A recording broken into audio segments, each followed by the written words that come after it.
우선 추석 연휴 기간 전부터 응급실 위기에 대한 좀 우려가 컸는데 오늘 이제 브리핑에서 말씀해주신 청주 고위험 임신부 말고도 대전 복부 자상 환자나 여러 사례가 좀 보도가 됐는데요. 이런 사례를 포함해서 이번 추석 연휴 응급실 상황에 대해 어떻게 평가하시는지 다시 한번 말씀 부탁드리고요. 네, 우선 응급의료 대응에 대한 저희 평가는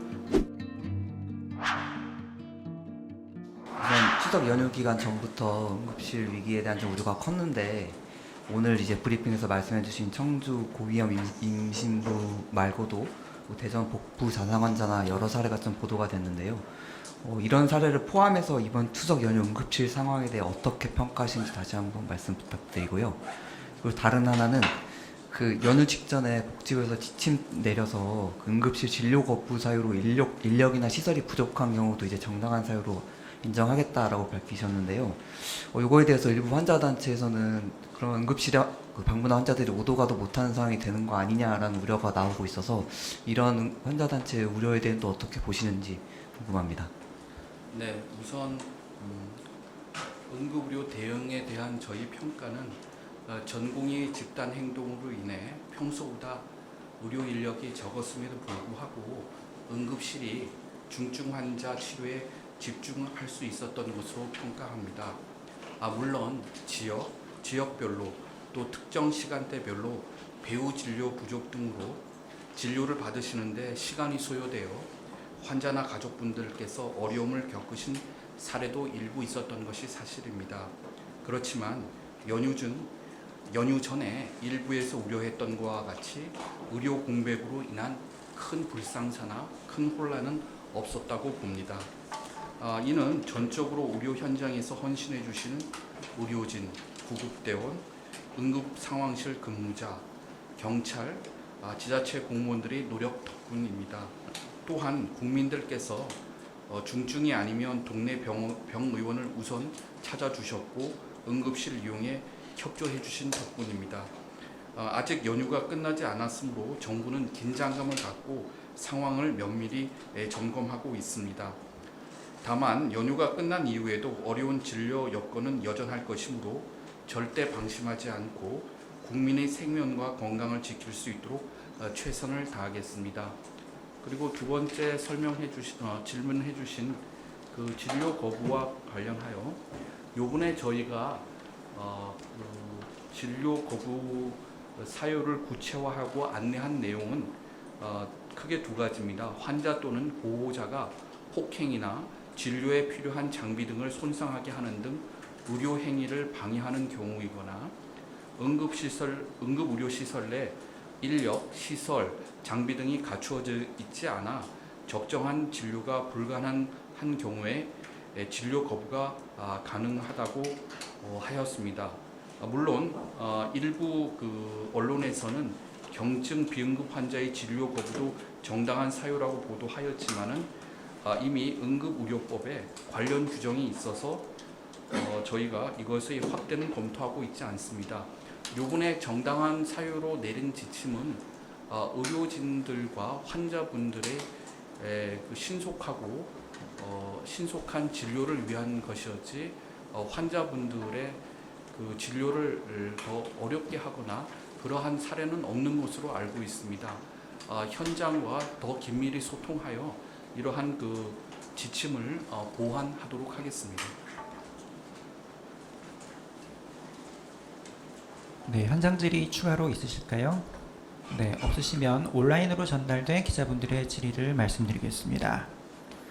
먼저 뉴스원 김규빈 기자님께서 감사한 의사 및 의료진 블랙리스트 명단과 관련된 질의 주셨습니다.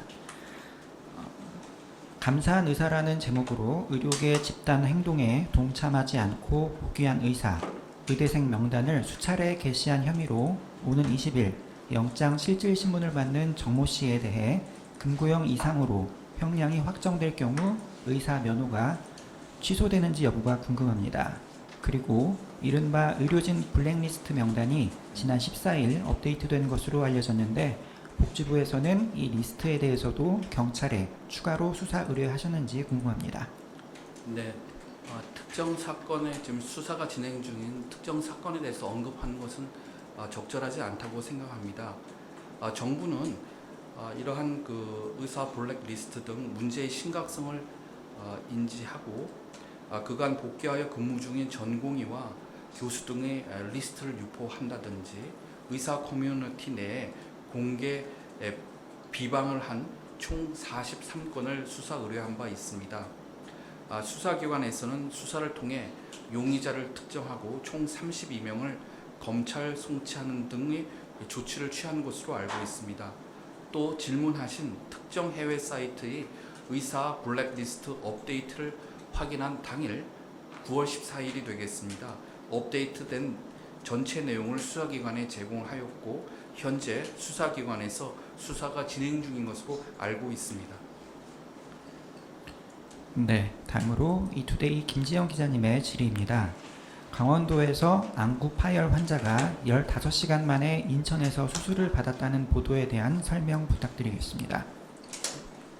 그건 네, 지금 그 건에 대해서는 확인해서 다시 말씀드리도록 하겠습니다. 예, 사실관계 파악 중으로 파악이 되는 대로 저희가 별도로 안내해 드리도록 하겠습니다. 네, 이정원 기자님. 아까 여쭤봤는데요. 그 대전에 그러면 복부 자상 환자의 경우에도 지금 설명이 가능하실까요? 우리 네, 대전 동구 환자에 대해서 설명드리겠습니다. 9월 16일 월요일 13시 31분경 대전시 동구 68세 남성이 아버지가 아들과 싸우던 중 부엌칼로 본인 배를 자해했다고 신고하였습니다. 경찰과 공동 대응 요청되었고요.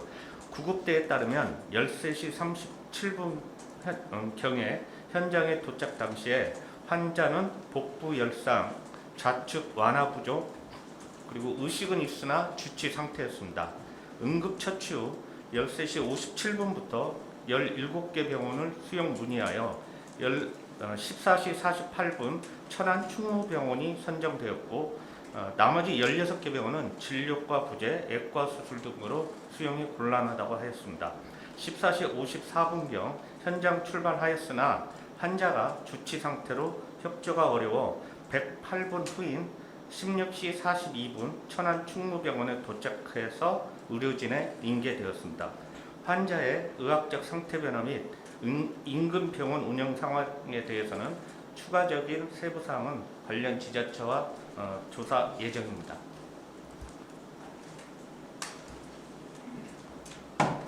네, 모든 질의에 대한 답변이 마무리됐습니다. 이것으로 질의응답 및 브리핑을 모두 마치겠습니다. 참석해 주셔서 감사합니다.